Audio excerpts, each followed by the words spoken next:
خبر شامل کرتے ہیں ساہیوال سے۔ District traffic officer Sahiwal doctor Asif Kamal نے کہا ہے کہ سٹی ٹریفک پولیس شہریوں کو ٹریفک مسائل سے چھٹکارا دلانے کے لیے جامع پروگرام پر عمل پیرا ہے۔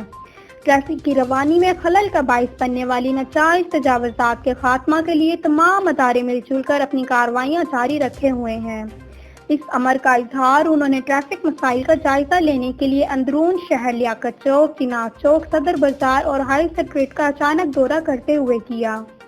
انہوں نے رش والے بازاروں میں موجود غیر قانونی موٹر سائیکل پارکنگ اسٹینڈز اور ناجائز تجاوزات پر برہمی کا اظہار کرتے ہوئے فوری ختم کروایا۔ ٹریفک کی روانی کو برقرار رکھنے کے لیے ٹریفک اسٹاف کو قوانین پر سختی سے عمل درآمد کرنے کی ہدایات جاری کیں۔